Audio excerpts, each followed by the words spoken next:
explicit violence in your writings? It's what I do, is one answer. I write horror fiction. There is a kind of curiosity that we have as human beings about our life processes. One of our last life processes is death. It's a legitimate subject for curiosity. We shouldn't be ashamed that the macabre or the morbid exercises some fascination upon us. I tell it like it is. If it's there in my mind's eye, I put it on the page. And that seems to me to be a legitimate way to write. Welcome to the Written and Read podcast. That is the Horror Reader and Writers podcast.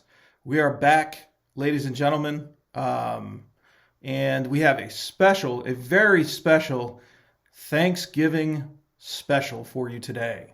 And it's going to consist of a little bit of silliness, some questions from our great listeners in the mailbag, and also a special reading by none other than Rowland Bercy Jr. of his Thanksgiving-themed splatter novel. What can you just give us a little details on it, Rowland, and then we'll go into introductions just on the book? Yeah. It's a pre-Thanksgiving stress disorder. It was actually released as part of a collection, the Distended Table, about a year back. I think it was a year back, maybe two. But I enjoyed the story so much, I just wanted to release it on my own.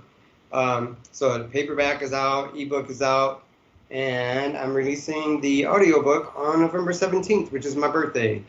Oh, shit. Yeah. Oh, whoa, happy early birthday. I'm going to have to send you ass something. Oh, that's all good. Actually, in PTSD, I actually closed out the story on November 17th. So I just kind of wanted to link it to my birthday. If anybody's read it, you'll catch that. Now everybody got to buy it for Roland's birthday now, you know? Yeah. And actually, you really want to give him a gift. Go ahead and review it. That's the real gift. Yeah. Yeah. There you go. But yeah, and you always do a great job with putting, you take a lot of pride in organizing your covers and things like that. So anybody who might have even bought the Distended Table, this is a nice standalone piece that'll go nicely in the perversion sandwich with Unbortion and Payback as a Witch, right? That's one hell of a sandwich. In fact, you should probably buy a copy to give to each family member at your I think that's what you should do, yeah. Just leave it sitting at the table, like next to the forks and spoons. Stuff your bird with a little bit of rolling. Yeah, just the books on the table. There you go. Stuff his bird and a little bit of you. All right. Well, we're gonna get Roland's gonna read the blurb and an excerpt from the book. I think one chapter you said, but let's go ahead and before we do that, let's get into our introductions. I am Aaron Beauregard, the Splatterpunk Award-nominated horror author, and I'm releasing my 14th book coming up. It's called All Smiles Until I Return. It'll be my first official hardcover, and I want to go ahead and thank anyone who's watching the show. The hardcover pre-orders have been excellent. I mean, I thought it was probably going to be 50 at first, but now it looks like it's going to be 100. So thank you guys. It's going to be pretty cool, and I just want to thank everybody for the support. Daniel? Daniel J. Volpe. I'm author of Billy Silver, Talia. My newest book that just came out, Left to You, is available on Amazon in ebook, paperback, and hardcover. And if you guys follow my newsletter, you would have seen that I just posted an announcement that I signed a contract with Death's Head Press for an upcoming project, we'll say. But once that becomes available, I'll let everybody know. So thank you guys again. My pre-orders have been doing great on Left to You, and I'm looking forward to seeing what you guys think. Carver? I'm Carver Pike, horror author of the Diablo Snuff series. Just released my newest book, The Maddening. That's the last book in the series. Also the author of Grad Night, Scout. I almost said the slob. Scout. You fucking wish. I almost stole your fucking word. I'm the author of the slob. No, the author of Scalp. Yeah, that kind of shit. Roland, Hey, Rowland Bercy Jr., author of Unbortion, the winner of the 2019 American Fiction Book Awards. Also author of Payback as a Witch, Pre-Thanksgiving Stress Disorder, and then we have a couple of short stories coming out in a couple of collections in the near future. Excellent. So, guys, as you know, we always try to spotlight an author. I think we missed one episode, but we made up for it with the double dose that we last released. So we're ready to spotlight another author today, and then we'll be getting into the hijinks that are coming up. But this is an author that I think probably all of us sort of got to know over KillerCon. Would you say? Yeah. Yeah, so it's somebody, he is, I consider him a friend, and great guy, great author, Lucas Mangum. And Daniel, I think you're gonna show us some of the books you picked up. I know I picked up Gods of the Dark Web. I got a signed copy from him during KillerCon, and but go ahead and take it away. Yeah, I think this is a perfect time to spotlight Lucas. You know, the guy seems to be blowing up again. I don't think he's ever really calmed down. You know, he released, I think, a book through Madness Heart Press, which I have here, and a new one that just came out. So the book I'm going to talk about, actually I'll talk about a couple, but the one I read from him recently was Mania. This book's pretty awesome. Again, this is from Madness Heart Press. I'm going to read just a quick little blurb on the back. Controversial filmmaker William Ward doesn't believe in curses, but he's happy to have the hype surrounding his newest movie, an adaptation of a notorious screenplay with a dark history. As production begins and people start dying, he learns that the curse is all too real, and the vengeful ghost haunting the script is only a piece of the puzzle. This book had some truly fucked up scenes in it. If you like ghost stories, but with a little splatterpunk in it, I should say a lot of splatterpunk. Mania by Lucas Mangum. Some really cool violence in this. There's definitely some sex scenes in it, and his writing is just really, really smooth. The other book I got from him, which actually I put next on my TBR because I've been waiting to read this, is I have a copy of Saint Sadist, and this book is from the awesome Grindhouse Press. This book's been out for a little while, and I've only heard good things about it, so I'm definitely going to check this one out next on the TBR, and probably one of my favorite books of 2020, this one's actually nominated for a Splatterpunk Award, is The Almighty Pandemonium that he co-wrote with Ryan Harding, who's also a fucking badass dude. This book was great. This is from Death's Head Press, and this book revolves around an underground wrestling convention circuit, and I'm not going to spoil anything, but this book probably has the most killing of any book I think I've ever read in my life, and it's only just about 300 pages, and this book is absolutely brutal. But Ryan and Lucas really came together great in this book, and they created something pretty spectacular. So, guys, not only is Lucas a great writer, but Lucas is just a great dude. Like Aaron said, as a friend, you know, I've had conversations with him, you know, through Messenger and stuff, and just ask him questions and just bouncing stuff off of him. Very helpful. And he's also a big supporter. You know, the guy shares your work. He's purchased, him and I actually have traded books before. So, you know, thank you, Lucas, and I greatly appreciate you. Yeah, he also mentioned the show, too. He was kind enough to shout out the show, so we thought that was really cool.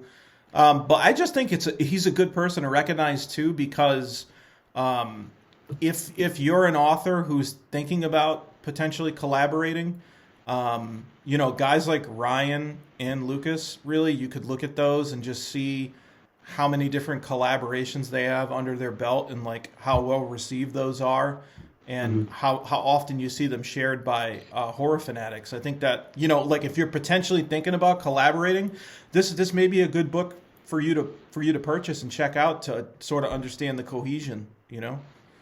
The one thing I forgot to say, and I can't believe I forgot it, is I read his Godless short that he put out, Bone Cider, and I can't believe I forgot this, but he actually gave me a shout out and made my name one of the streets in the book, which is really, I think Carver actually let me know. He's like, oh, did you see this?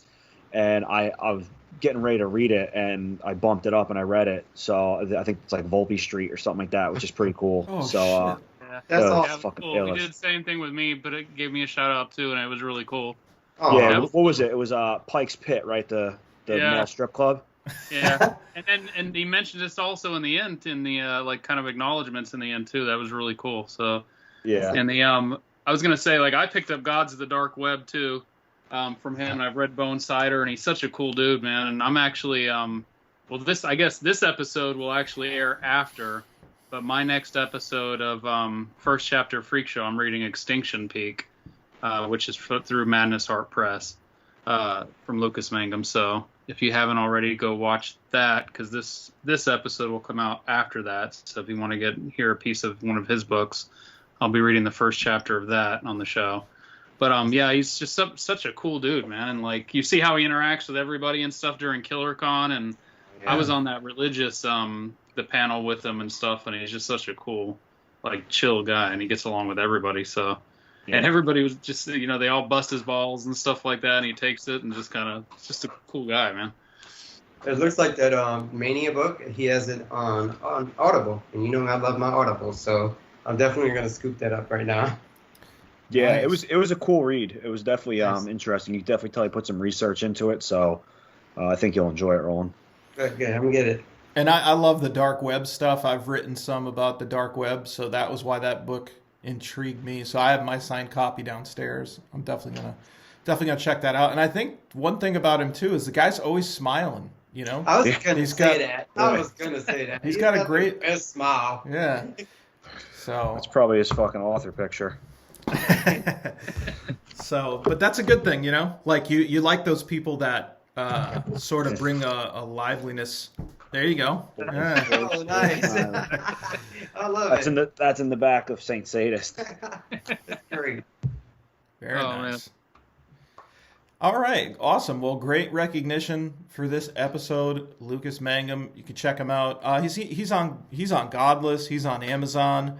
You can go directly to some of those presses, I believe, like Grindhouse, right, and Madness Heart. They probably have. Yeah, Death's Head as well. If you go to Death's Head. Death's Head, I know that he did Pandemonium. I don't know if he has any other Death's Head releases, but Death's Head's really good at getting books out to you. So definitely check him out wherever. I mean, if you have him as a friend on Facebook, feel free to shoot him a message. Might be able to get you a signed copy if you're lucky. Yeah, if you haven't friended him, go ahead and send him a friend request. Yeah, if you're not a fucking weirdo. If you're a weirdo, don't fucking Yeah. bother the guy. Yeah. Because he's a gentleman. Don't worry, Daniel. Only the fucking weirdos come your way and my way, right? Isn't it? Oh my god, I love him. I love him with the death. Hey, I get some way too. Oh, you get a few? All right, Yeah. cool. Yo, we Hell should yeah. we should fucking trade I haven't had weirdos. any, and I don't want any. Oh, you gotta send Yo, if we you're a gotta weirdo, go. friend request for Yo, Roland. get on rolling now. Come on now. Don't do it. Fucking, We need to make weirdo trading cards. Like honestly, Fuck. there would be too many. It'd be like an unlimited deck. Yeah. But, no, but I think this was for many reasons, this is a perfect recognition. Obviously, all the ones we just stated about Lucas too. But as I sort of alluded to with the collaboration, I think this is a good time to announce that, we have talked about the four of us doing a special collaboration of some sort since the inception of the show, I think. And we were just sort of waiting for the right time to do it, I think, or the right opportunity. And we can't announce exactly who it's through yet, but we were approached recently about an idea along those lines. And I could tell you it's going to be something that's unique and one of a kind, and it's going to be a limited run. Something that anyone who's a fan of the show, you definitely will not want to miss this. I can't really give out other details because they're not hammered down yet, but it's going to be awesome. You guys got anything you want to say about it? The publisher we're going to be working with is definitely top notch. Somebody I've worked with in the past, and like Aaron said, this is going to be a one of a kind, limited run. Probably you might get triple digit prints, but it might only be double digit prints on this. So if you guys want them, be ready to purchase them as soon as it comes out.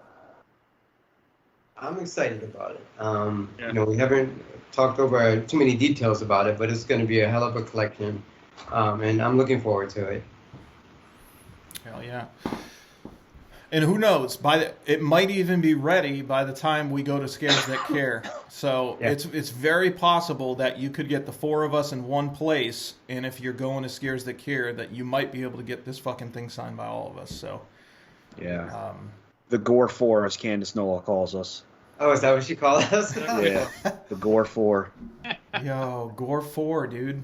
Hell yeah. Speaking of Candace, make sure you're buying that Baker's Dozen. Yeah. Yeah, that should be out soon after this airs. Yeah, December 10th is release date, I believe. And I don't know if you guys read like just how the interior of the book is going to look. And Oh, it looks amazing, yeah. I don't think people are going to be ready for it. It's No. crazy. Yeah. Yeah. She put a lot of work into this. Oh, yeah. So much. Yeah.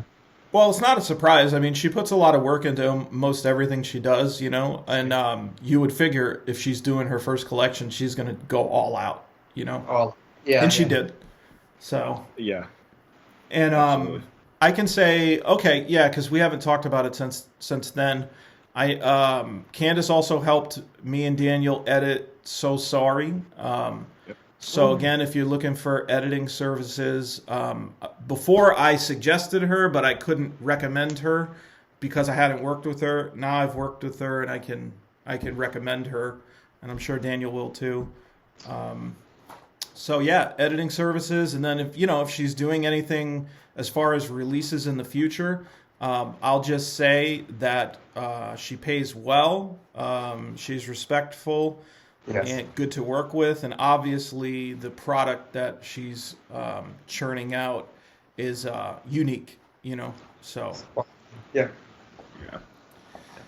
all right, so that does it for our author spotlight, and I guess just kind of the housekeeping for our announcement and some upcoming stuff we got. But remember, if you do want to see us check out the Scares That Care in April. We're going to be there, as well as just countless other. I mean, I looked at the lineup list the other day, and holy shit, It's insane, yeah. you gotta go. It's like the fucking who's who of us shitty little horror writers. Yeah. There's a lot of big names there. They We might had- sell anything. They had that imposter syndrome conversation. I mean, it could be going down over there, you know. Yeah. Yeah. I'm just going to bring a lot of alcohol because we're staying there, so it's going to make my life a lot easier. Absolutely. I'm a lightweight, so I don't know. We'll take care of you. Don't worry. Yeah. You'll be all right. I think that's what he's hoping for. Yo, Oh, Lord. it's only one king bed, right? Yeah. I think it's one fucking thing. All right. So moving on to now, I said we got a little holiday hijinks for you guys. I think wasn't this Carver's idea, right? Yeah. Yeah. So Yeah. I mentioned it, and I don't know. I think you said we should do it on the show or something. So no, I think you said it actually, and we just like kind of figured out what we would do it around. But Carver had picked up one of these Bean Boozled jelly belly things where you spin a wheel, and if it lands on a certain thing, there are 2 identical jelly beans within it. And one of them will taste like some nasty shit, and the other one could be pretty awesome. Like, for example, one's like an old bandage or a pomegranate. So we thought that it would be fun to answer a handful of questions today. And before we answer each question, though, we're going to spin it and have to talk about it with that nasty taste in our mouth if we get the wrong Get a bean. nasty one. In honor of Thanksgiving, right? Thanksgiving's all about taste and... Yeah. Yeah, but I don't think there's going to be rotten eggs or canned dog Spit it out. You food gotta swallow it. or booger at Thanksgiving. Oh, there'll be booger. Trust me. Yeah, definitely boogers. We gotta Sneezing. We gotta spin it. Announce what our 2 options are. What it could be. Okay. And then I guess we're gonna be announcing what it is once it's in our mouth. So how about are we going to I think it might be cool if like we do 4 questions and one person spins each time, and then we all take the same thing. That way there's Well, I don't know that we all have the same thing, because the one you mentioned just now about the bandage thing, I don't think I have that one in my edition. What edition do you have? You fucking around with that bootleg shit? I got the 5th edition. That's why I told you guys to get the 5th edition. Oh, it was the 5th. Oh, you're Bush League. We got 6. What do you guys have? 6. I got 6. What about you, Roland?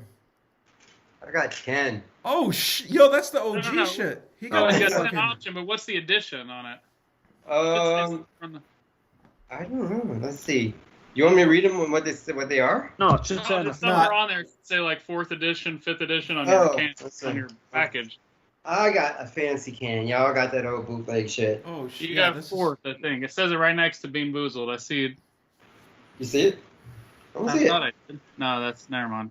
Yeah, I don't see it. It doesn't matter. We'll just figure guys, it out. Guys, we're really smart. Instead, we'll all just spin ourselves each time, and then announce what we land on, I guess, right? Yeah, that's what I was thinking, because there's really no way to make sure we're all doing the same one. So, but let's read the question first, right? So we kind of have an understanding of what the question's going to be. Spin it, eat the bean, and then right when we're done eating the bean, we can say which one it tastes like, and then Carver, maybe read the question one more time, and we'll fucking...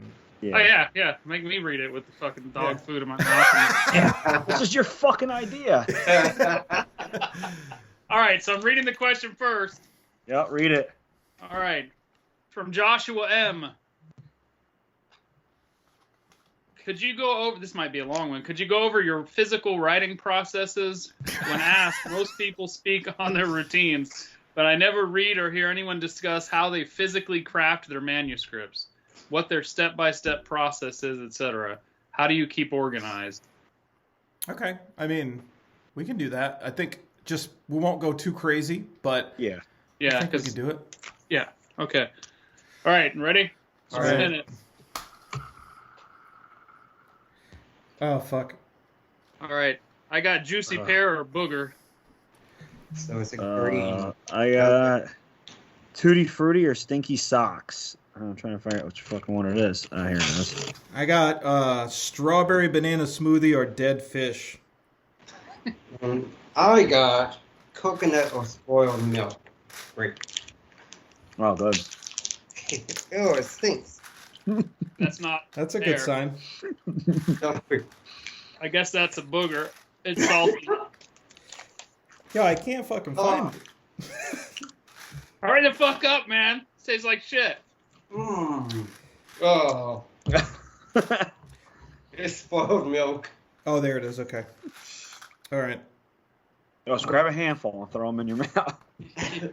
No, this is bullshit, yo. They don't have this one in there. What was yours, Daniel? I actually got a good one. I got Tutti Frutti, so. Oh, that's a good one. Well, luckily my senses are still fucked up from being sick, so. I was gonna say mine are too, but they just started coming back like last night. What did you get, Rowland? Spoiled milk. No. Aaron? Spit it out. Okay. Oh. You got a good one, didn't you? Yeah. So this is a strawberry banana smoothie. So did you got all yours sucked? No, mine was good. Okay. Mine was boogers. It definitely wasn't fair.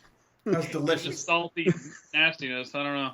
It wasn't as bad as some of them are. I know that, but It's promising.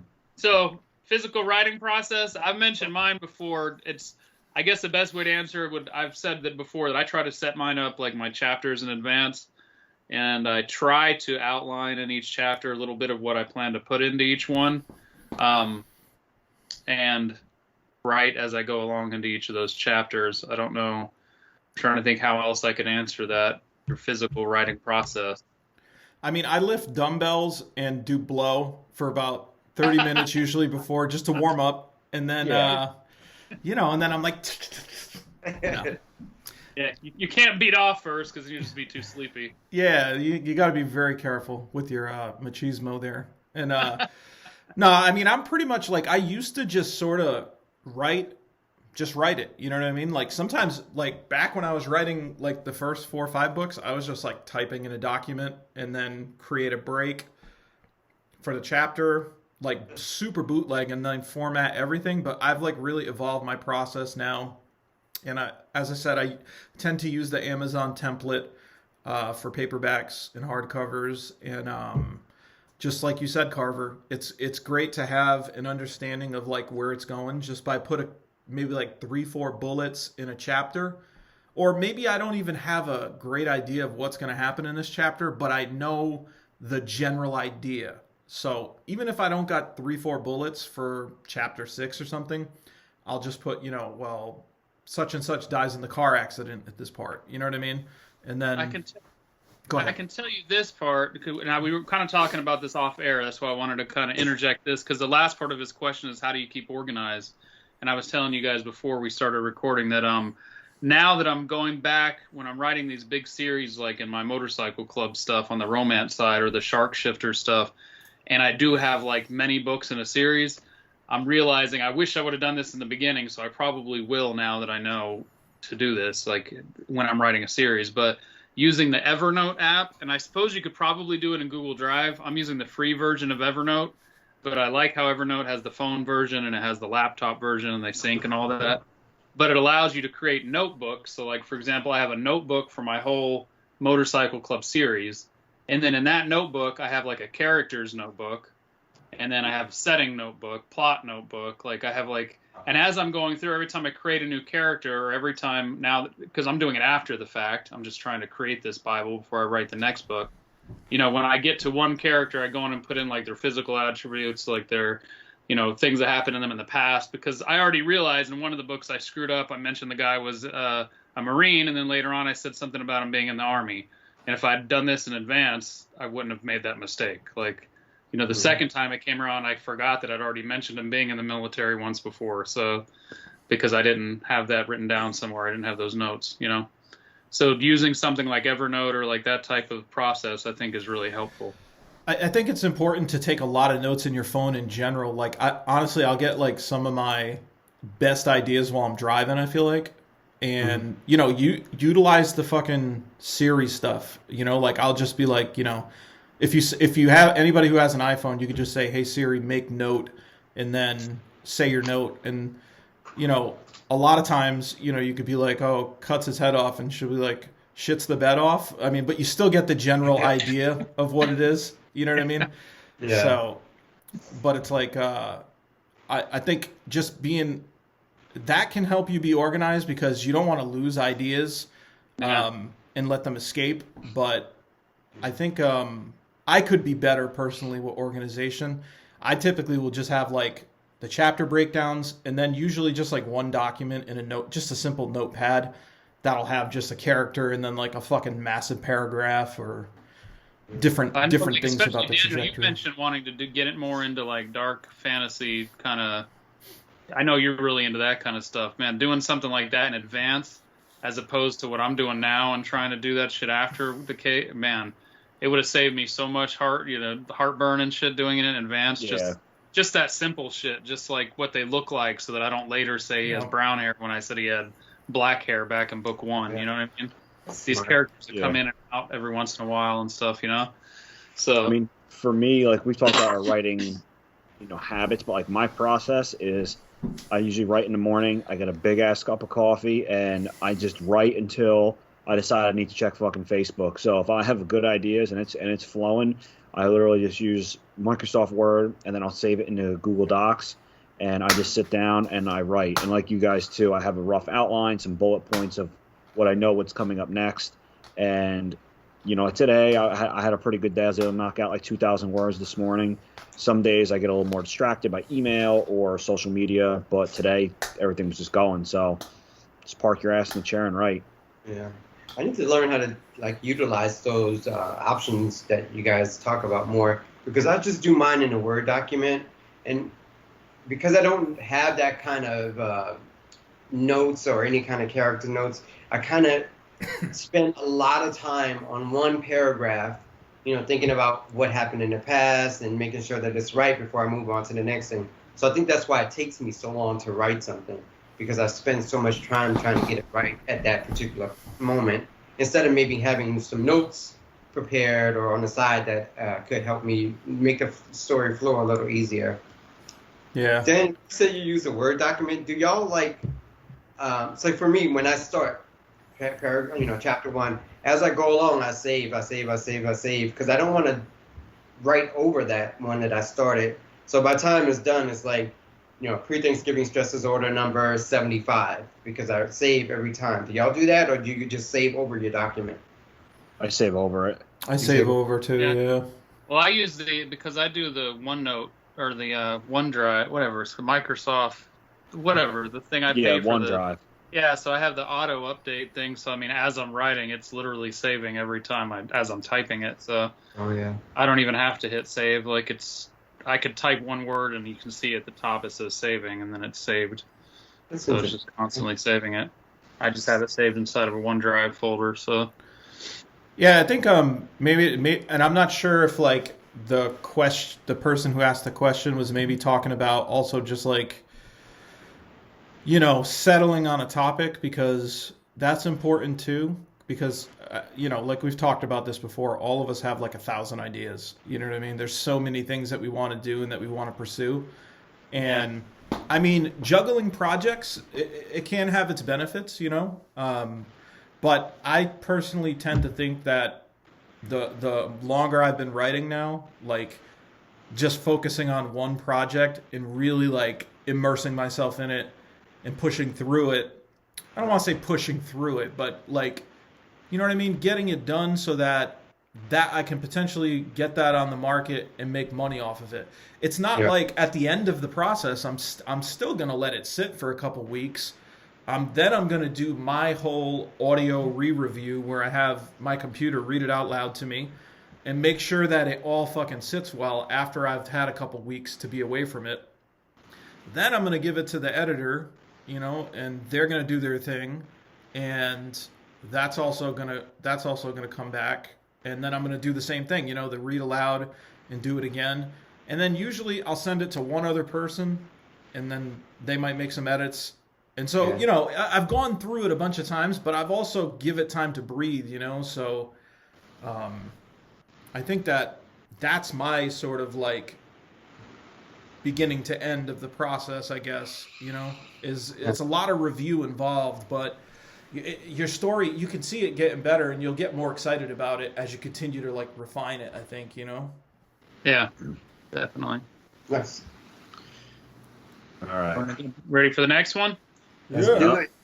All right, All right, so I'm reading the question, then we're spinning. Yep.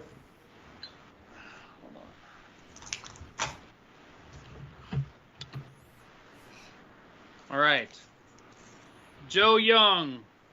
Joe's a cool dude. I like Joe, man. Yeah, he's a good guy. Oh yeah. Joe said, or he asked, is there any book or story you have written which you would rename? If so, which one, and what would you call it? All right, spinning. All right, let's Spin spin. it up. Oh, shitty spin. All right. Okay, I got Oh, man. Fuck. blue. I got Go ahead, sorry. I got the buttered popcorn rotten egg one. Oh, that sucks. I got berry, blue, or toothpaste.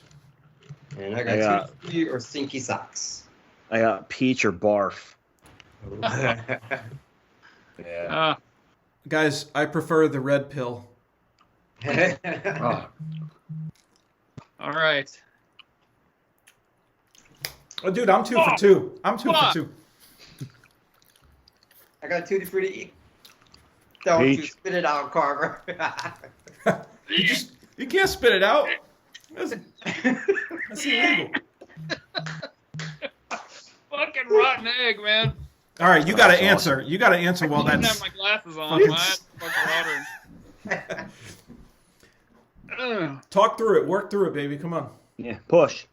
Is there any book or story you have written which you would rename? If so, which one, and what would you call it?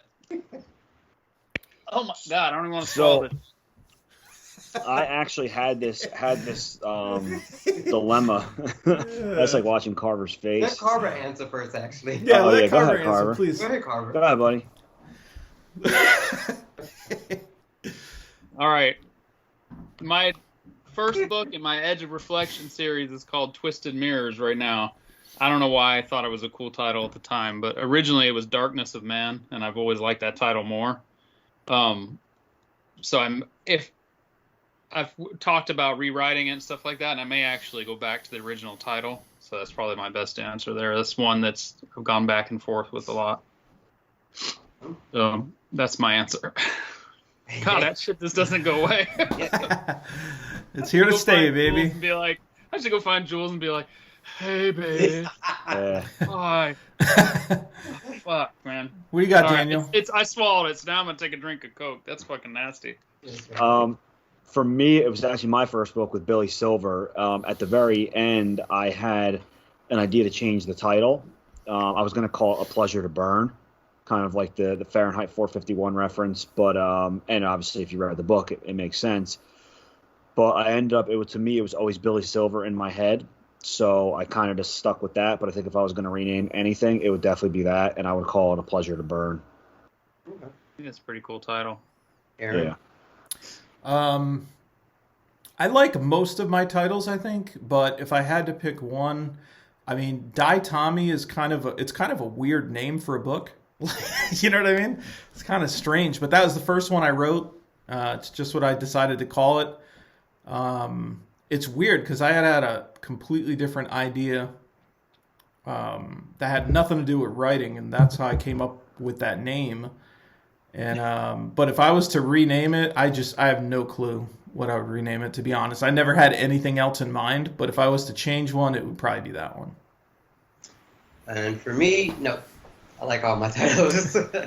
Yeah, I think all your titles are really like clever and like Witty, memorable. Yeah. You know what I mean? Yeah, that's definitely wouldn't change any. Do you guys think you would change any of your piggyback off of that? Any of your covers? No, the one I would have changed, I did. So Yeah. I'm pretty much right where I The want to be. the one I would have changed is Die Tommy, probably, because that's actually the only cover that is not by my current artist. It is the original guy that I was using for my first 4 books. So, fun fact, that's the only one that sort of remained. And maybe, I don't know, maybe at the 10-year anniversary or something. Yeah. You know, after I've OD'd, maybe that someone will pick up my legacy and re-release it. God, Jesus. I don't know either. I don't know. Like, I have changed some of them already, so I think right now I would just leave them alone and keep going. But for me, probably, I don't know. I went through 4 for PTSD because I just couldn't get what I wanted. But I think it came out exactly. It came out really nice. It messes well with the 2 that I have already, so I like it.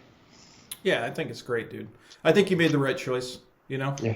Well, I mean, it's just, that's what I was saying. Like, that's why earlier I was saying, like, that's a good book for people to pick up, even if they read it before, because you spent a lot of time on those covers. Like, we know firsthand, like, you had multiple different renditions done for this project. So it's like, you know, it's not like you half-assed it. So. Yeah, thank you. Awesome. All right, next another one. Pull it out, Carver. Oh, hell yeah, Carver. Take your medicine, boy. All right. So I'm reading the question, then spinning. Hold on. Let me reach down here in the bottom. Try to get somebody different.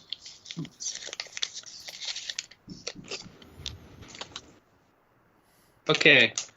JT Lozano asked, how do you guys feel about the whole write what's selling attitude that some authors have? By that, I mean jumping into the topic that's hot at the moment, the flavor of the month, so to speak. What a great question. All right. Because like, thank you, JT, because quite a few of these questions, like, we'll kind of get we'll get the same question. This is a nice original one. Oh, I got Rowland's coconut or spoiled milk. I'm sure it'll be fucking spoiled milk. I got birthday cake or dirty dishwater.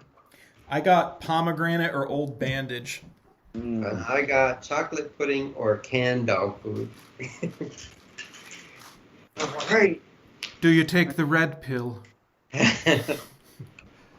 There's no going Oh, back. God. Oh. I I got hit. Oh, my God. Fuck, man. I'm sorry, I can't. There's a 50-50 fucking chance. And how am I? It's like, did Jules come in here and purposely take all the good ones out? Oh, my God.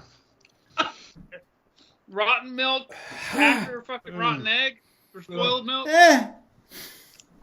Oh my my God, God. dude. This is Don't really you dare. bad. Roland. Blowing it fast. That's nasty. And Don't you dare, Roland. I played this before, and I don't remember it being this nasty. This is real bad.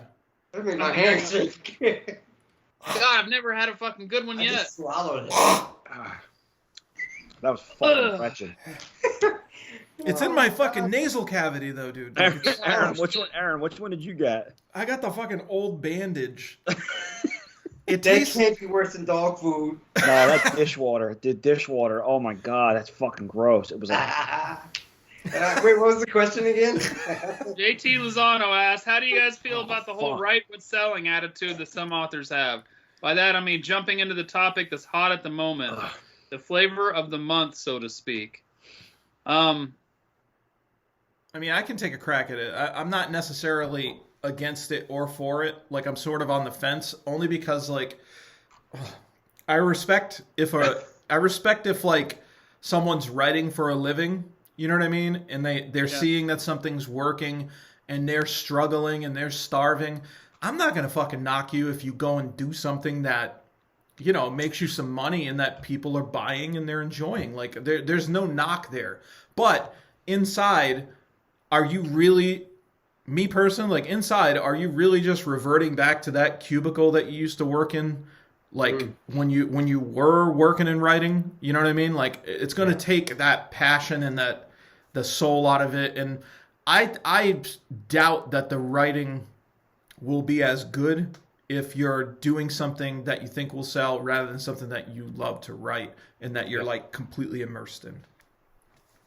well, I think this. Go ahead. I think this goes back to people who also do ghostwriting as well. So people that get commissioned for ghostwriting, you know, like Aaron said, it's a job to them. You know, it's not really. There's probably not as much passion in it.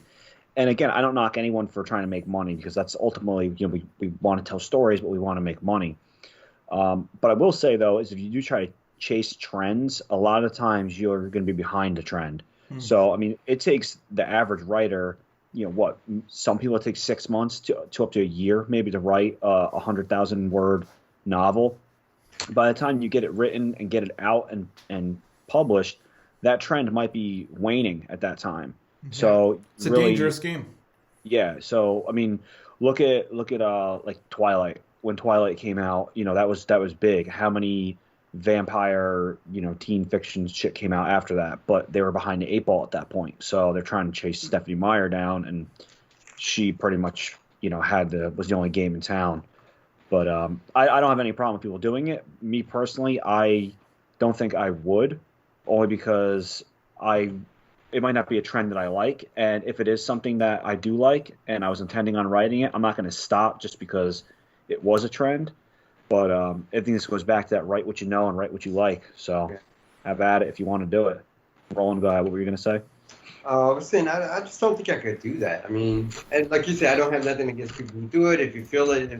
But for me, it just wouldn't feel like it was coming from the heart if I was to just, oh, look, let me write about this because everybody else is writing about it, or because it's going on right now. It wouldn't come out right. No. I think, like, particularly for people who are listening to this show, like aspiring writers, people that want to be excited about writing, people that want to put out their passion, you know what I mean? That's not the way to go for the majority of our audience, I think it's fair to say.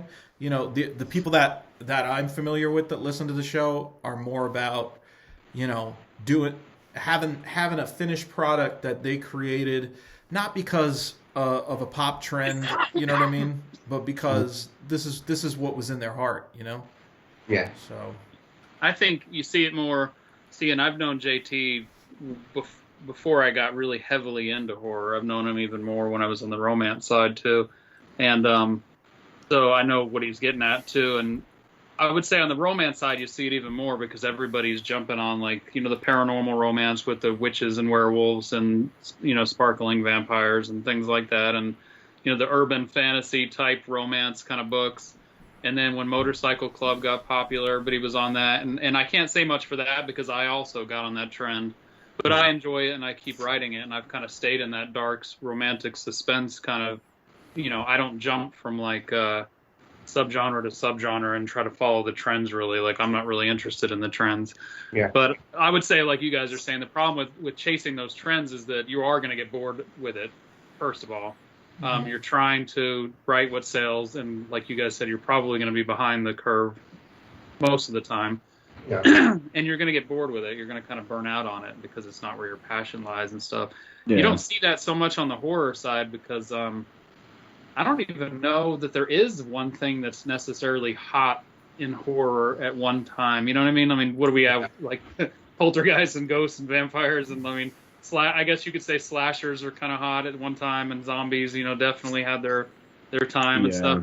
What I would say right now, and I hope this doesn't make me sound like a pretentious douche or anything like that, is the only thing I would say is that I see as kind of a trend, and that kind of worries me a little bit, is, and I've mentioned this before, is so much of the writing what's gross just for the sake of writing what's gross, like with no story behind it and stuff like that. And I worry a little bit about a lot of the stuff that's coming out that's only for that. It's just to write a book and be, I call it chasing the what the fuck. And I was actually going to write a newsletter, kind of a blog about it.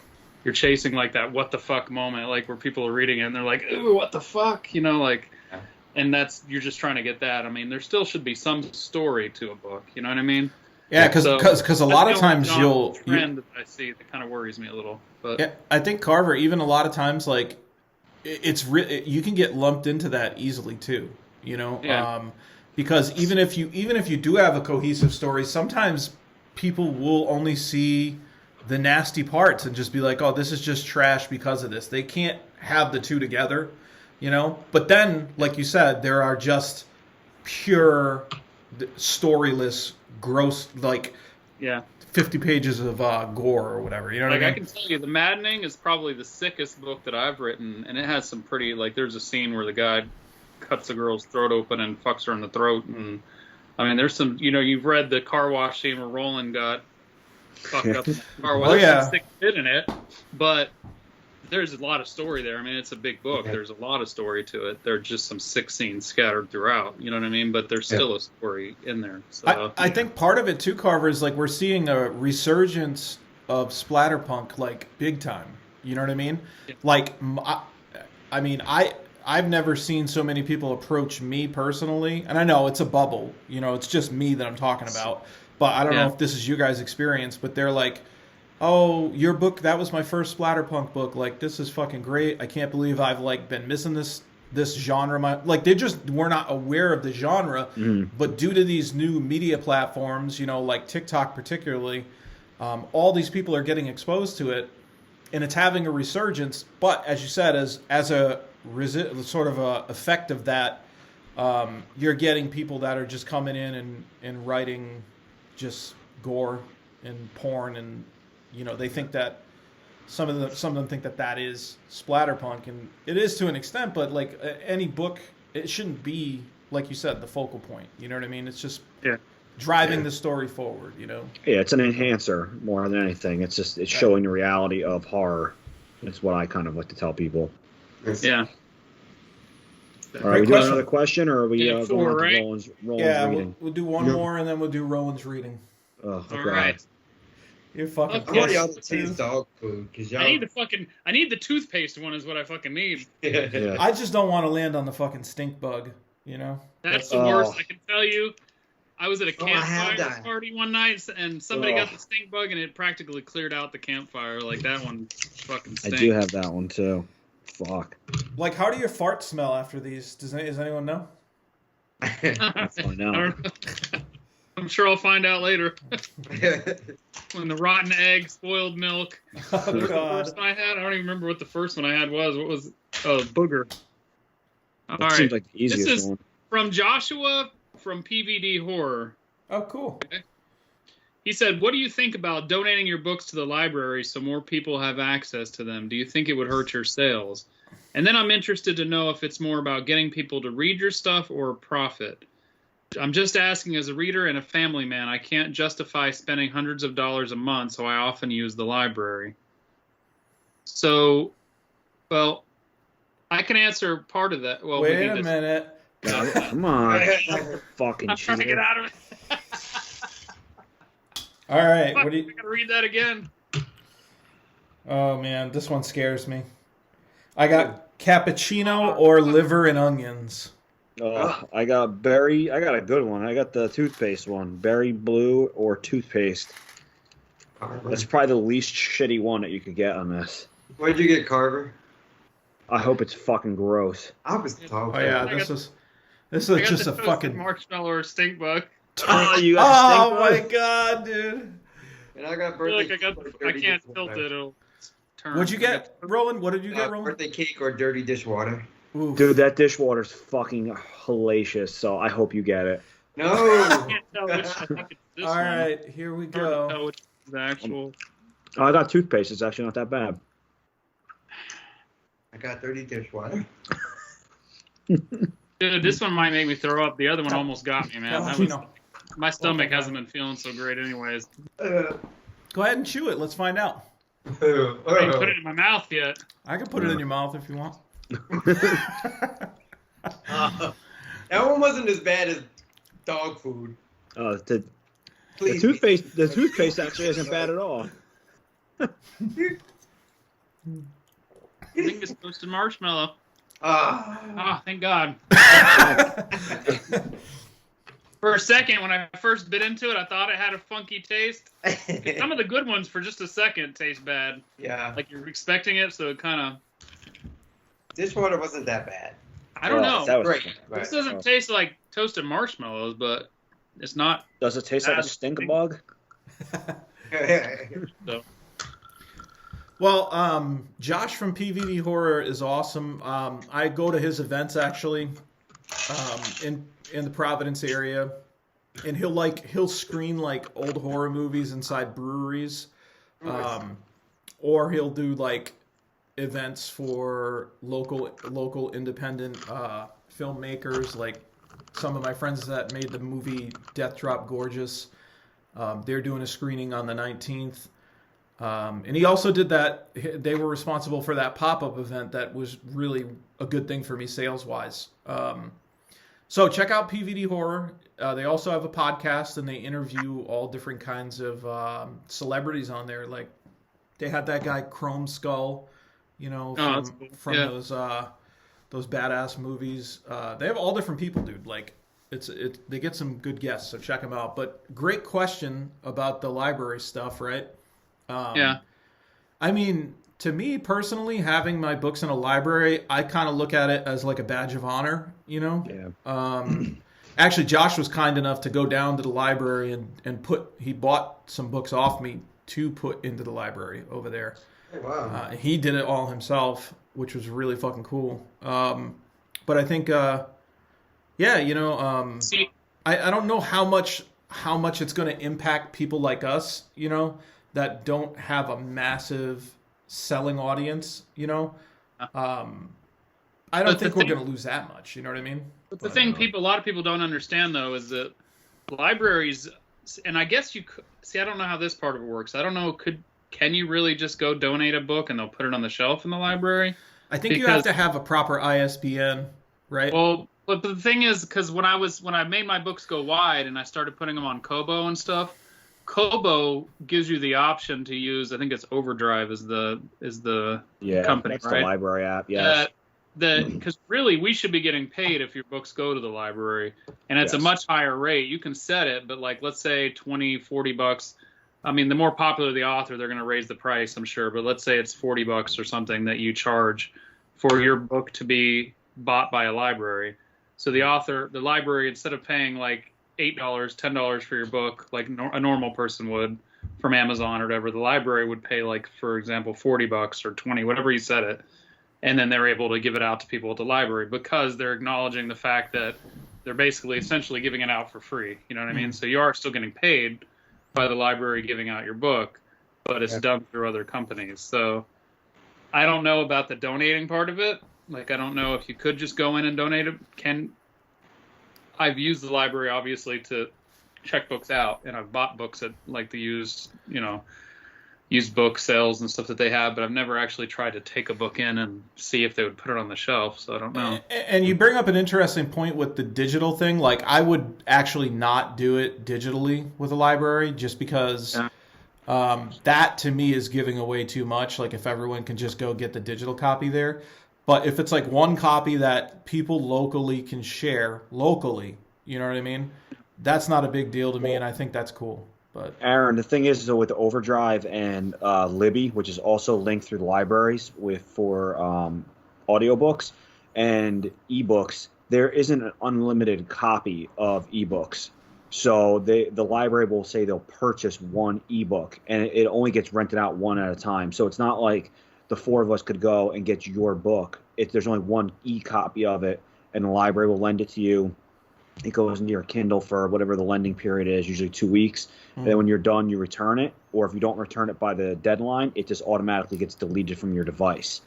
So that's cool. It's not like, yeah. So I it's was not even thinking about that. That's right. thing. That's for ebooks for Overdrive. Yeah, never mind. Quite honestly, I've never actually like dedicated a lot of thought to it just because there's really no revenue to be made in it. Like it's a nice thing to do.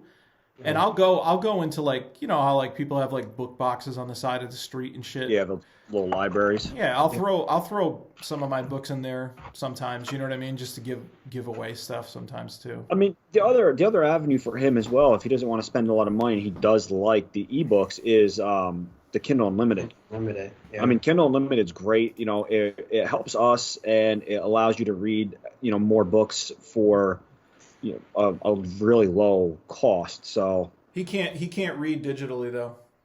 Yeah, I was gonna say he didn't mention ebooks. That was my mistake of saying the Overdrive thing, but no. So I guess he is talking about physically taking books into the library. But I only know because I actually like had a conversation with him about this specifically. Like he was saying, oh yeah, I sent a question in the show, and then he has some shit where I think he has one glass eye, so he can't actually read. He's got a glass eye. So. Well, okay. Well, that was our last question, right? We're not eating another jelly bean, right? You can eat as many no as you more want. jelly beans. Just eat one more, Carver. Go for it. Dude, eat a handful, Carver. Should we all do one last sacrificial jelly bean? Just grab one. Anything. Are you? Aaron didn't put one in his mouth, did he? Cheating motherfucker, did you? Oh, it's you already did a blue one. Yeah, it's the safest one. You know? Easily the safest one. Yeah. It's definitely the toothpaste, though. Nope. Oh. That's dead fish. No, I got pomegranate, so I'm lucky on that one. Woo! What this one was? Maybe fruity? I keep burping up that fucking dishwater, though. Okay. I'll be right back. 2 seconds. I think this was tutti fruity. It wasn't too bad. So next we're doing Roland's reading, right? Now we're doing Roland's reading, and then we got he just took off. Recognition. And that's going to play us out. Oh, God. Yeah, that was pretty fucking gross, not gonna lie. Yeah. Oh, dude, the one that fucking sucked for me was the... Next time we gotta do the hot ones. Have you seen the... I've never played the Bean Boozled with the hot. Now they've got the hot, like, pepper Bean Boozled. Ooh, that's probably good. That'll really burn your ass. I had to go brush my teeth because that was just a bit much. All right. All right, Roland. You're up here, buddy. Roland. Y'all really going to make me do this? Yo, I have no choice. Yeah, you're off the show if you don't. Oh, shit. So, I'm not sure you guys have heard me stumble over the words in the past. I'm actually really tongue-tied. I don't know if y'all know what that is. The frenulum under your tongue is when it reaches too far to the tip of your tongue, so you're not able to move your tongue as easily. So, my cousin had that. They had to cut his mouth or some shit, like when he was a baby. Yeah, I don't know if they cut it or something. They're supposed to when you're a baby, but mine was never cut. I don't know how that works. Oh, that's ill, dude. Yeah, this is sideshow shit. Because I can't eat ass and I can't eat. I was just about to say, this must be a bitch. It's horrible. I practically put my face in it. Oh man. All right. You don't know his struggle. I haven't even gotten Arthur copies yet, so I'm still waiting for my Arthur copies to come back. Yeah. But I'm just going to read one chapter of PTSD because it's very short. And if I read too much, y'all listen to the whole book right here. So the synopsis. It says, the McIntyre family makes an obscene amount of income every holiday season off the slaughter of thousands of innocent turkeys. But the amount of money isn't the only obscene thing about their family farm. Sorry. The conditions are inhumane, their practices are unsanitary, and the methods they utilize in cultivating their annual pheasant genocide beyond cruel and unusual. Staunch vegan and proud standing member of PETA, Rebecca, has seen enough, and this year she is serving up a heaping dish of Old Testament justice that will give the McIntyre family a long overdue wake-up call. Woo! And I'm going to read from chapter 9, and it is 5 pages. Okay. So, chapter 9. Wakey, wakey, Rebecca said, waving smelling salts under Philip's nose, and then repeating the process with Patrick. The cobwebs started to clear from their heads, and the brothers slowly began to awaken. Rebecca grew impatient after a few minutes of waiting for the boys to regain full consciousness. Fuck this, she announced as she reached down and took hold of one of the shit-filled water balloons she had prepared for the occasion. Both brothers were suspended upside down from one of the support beams in the slaughterhouse, just a few feet apart from one another. Rebecca cocked back her hand and, with a pitch that would have made Pedro Martinez proud, smacked Patrick directly in the face with one of the balloons. The projectile exploded when it made contact, simultaneously covering the boy with turkey shit and snapping him back into reality. She picked up another balloon and hurled it at Philip. Soon, he too was wide awake as well and trying to blink turkey crap out of his eyes. This is fun, said Rebecca as she continued to aggressively chunk balloons at the brothers. Panic set in as Philip and Patrick began to comprehend the predicament they found themselves in. The boys struggled in vain, mumbling ineffectively around mouth gags they were biting on. Speak up! I can't hear what you're saying, Rebecca taunted as the boys continued their muffled protests. Rebecca abandoned the fun she was having with the water balloons and snatched up a stun gun, which was lying close at hand, before walking over to the boys. She pressed the trigger, and the loud cracking and popping sounds produced by the rapid expansion of heated air quickly got both boys' attention.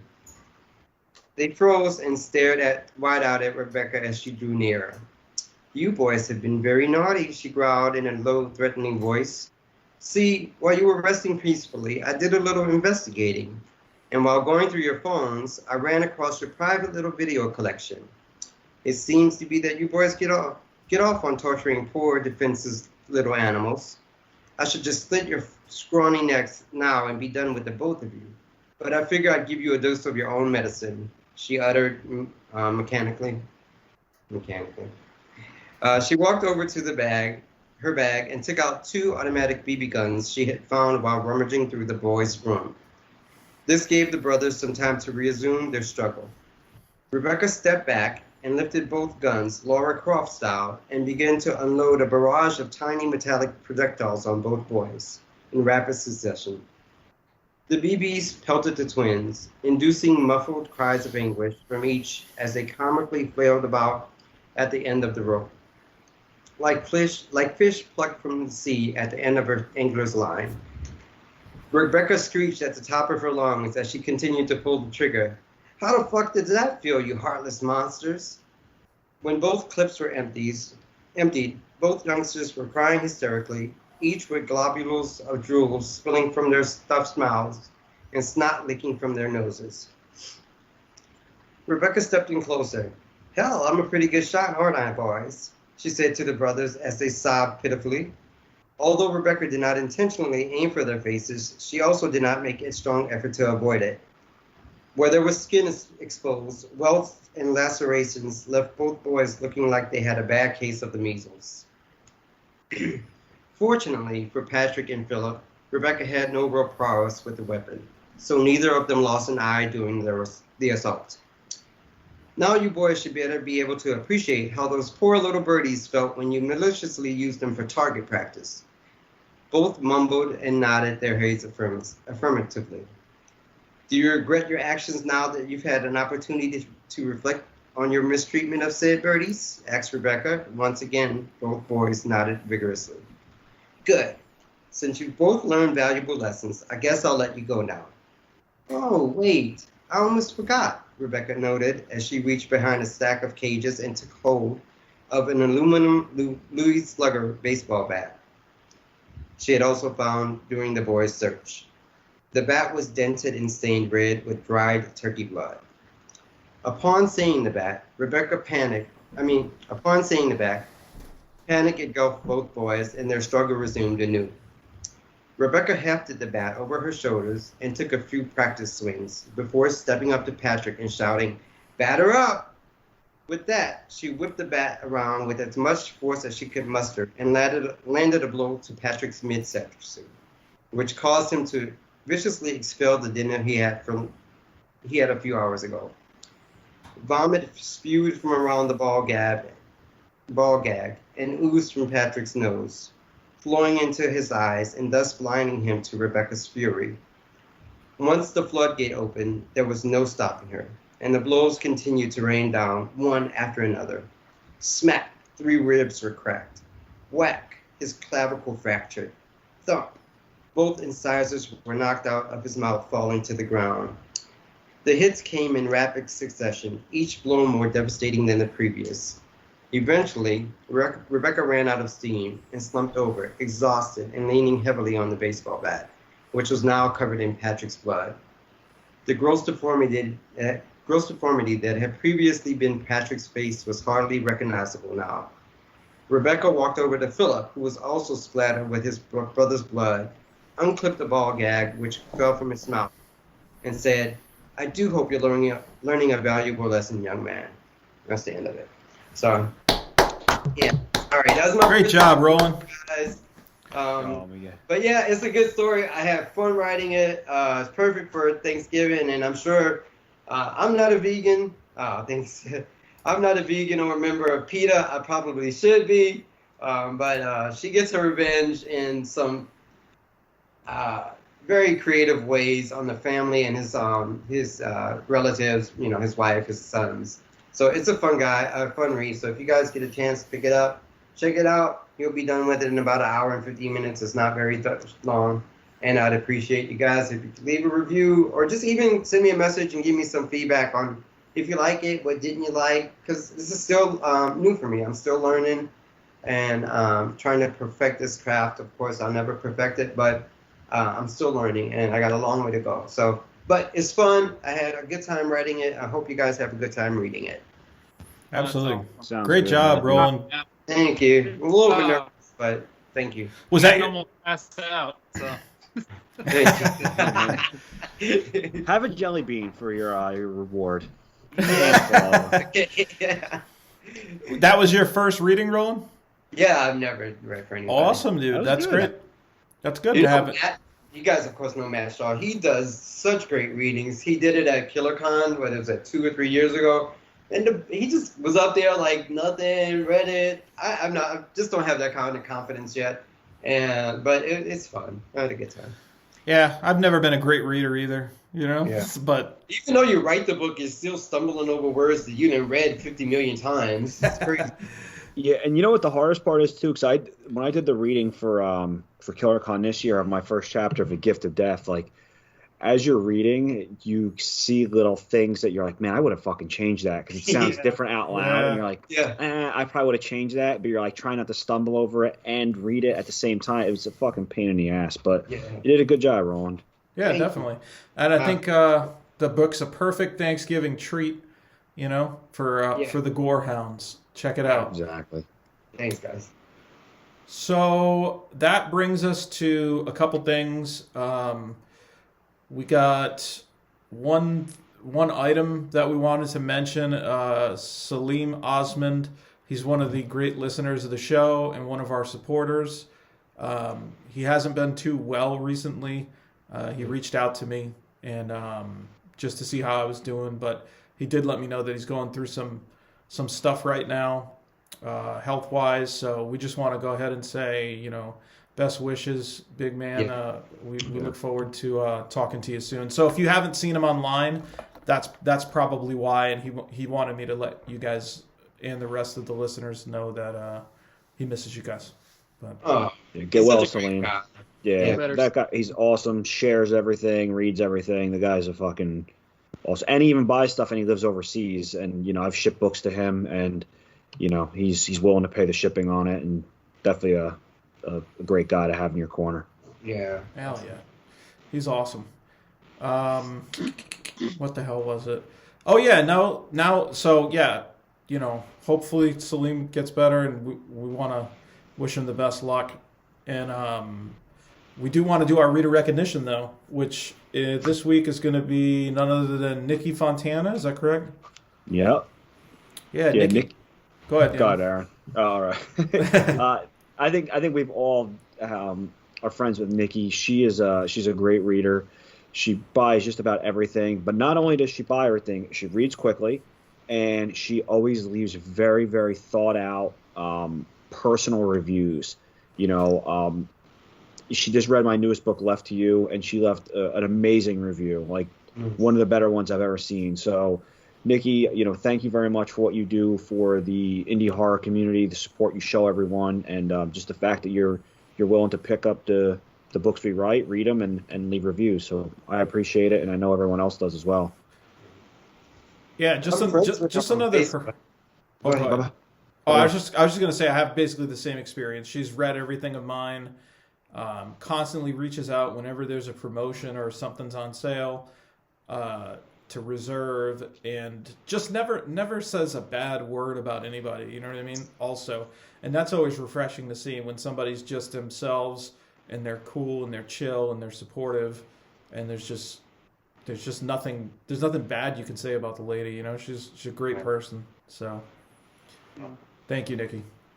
Thank you, Nikki. She's another great one to have in our corner. So, I haven't had any contact with her. She is a friend on Facebook, so I'm sure I'll say hi to her and see if, get to know her a bit. Sounds good. All right. Well, as we play out, so next week we're going to be getting back onto our release arc. I know we've taken a bunch of detours because of the Halloween special, and we had those conventions we wanted to talk about, and this Thanksgiving one where we just want to do some mailbag, do something a little different. But next episode, we're going to be returning back, and where we really left off on the arc previously was how will you sell your hell? And we were talking about how do we sell things, what's the distribution, what's the channels we go through, what's the pros and cons. Now, this next one is the repulsive release. So be on the lookout. We're going to really be talking about what goes down during a book release when you're self-publishing. And we can even weigh into on Daniel's perspectives as how what goes down, when you're working with the press, to his experience. I've personally self-published everything. I think you guys also have too, right? Aside from anthology stuff, right? Yes. Yeah. So we'll really be given a lot of that perspective. There's a lot to talk about there. It's going to be an interesting conversation. And, we've also got some releases coming up right as we speak. So, Aaron, don't forget the Halloween pictures. Oh, yeah. Yeah. So, last thing before we do our little outros is after we do our outros, be sure if you're watching on YouTube to stay on, because Ben Chadwick collected the Halloween pictures from people that are following in the Written in Red discussion on Facebook. It's a Facebook group for anyone who listens to the show, and if you want to interact with other people who are also just enjoying the show or using it kind of as a loose guide to their approach, it's a great place. Join up. No drama. It's just always really cool people saying cool shit. Yeah. So Yeah. Thanks. but yeah, make sure to stay on the YouTube stream, because Ben gave us the pictures of the Halloween costumes, so we'll put those up. What did you guys end up being for Halloween? I was in New York, so I didn't really get to dress up. I stayed there. I actually left Halloween Day, so I didn't get to dress up. But I had a good time in New York, seeing all the crazy people. Yeah. You dressed up like a tourist. Yeah, I right. was sick as shit on Halloween, man. I didn't really do anything for Halloween, so. I went as a paranoid father, making sure my kids didn't get hit by fucking cars. That was my costume. That's what's up. Yeah, I went with the They Live thing again, but that mask is so suffocating. Oh my god, dude! I couldn't wear it too much. I have my big Halloween party, and it was quite ridiculous this year. And, and I was tripping balls. So it was excellent. Everyone survived, thank God. That's always what we aim for. That's a plus. Yeah. But guys, check out the everyone else who has shared their photos with us. And again, I'm Aaron Beauregard, and you can find me on Amazon. I just uploaded a bunch of stuff on Nook recently too. 4 ebooks. I'm gonna try and get the rest of the stuff up there soon. Yeah, and you can always reach out to me if you want like signed copies of stuff. I'm very approachable. I do have some merchandise as well. Just holler at me on Facebook or wherever else. We need some pussy on this show. Yeah. Oh shit! Oh. Go ahead, Carver. Get it bigger. Talk about your pussy and tell us about yourself. Well, you can find me, Carver Pike, on all social media and on Amazon as Carver Pike. I'm pretty much on Instagram, TikTok, everywhere. Facebook as Carver Pike. So that's where you can find me. Look at this chubby little belly, man. So cute. Daniel J. Volpe, same thing. Facebook, Twitter, Instagram, TikTok. All those good ones. And like Aaron said, if you anybody wants to sign copies of any of my books, just reach out and send me a message on any of those sites, and I'll get back to you right away. Raw Dog Rowland. Rowland Bercy. You can find me on my website, RowlandBercyJr.com. Still trying to figure out why I have that website. But it's fun. I like keeping it up. You can find me on Amazon. Send me a message on Facebook. Yeah. Love to talk to you guys, so please feel free to send me a message anytime. All right. Thanks again to everybody who checks out the show. Go ahead and subscribe if you want to get regular episodes on a bi-weekly basis. Don't forget about Lucas Mangum and our spotlighted author today. Be sure to check him out on Amazon, through Grindhouse Press, Death's Head Press, Madness Heart Press. He's all over the fucking place, guys. Check it out. Yes. And we shall see you next time for the repulsive release. But until then, keep it 100% horror.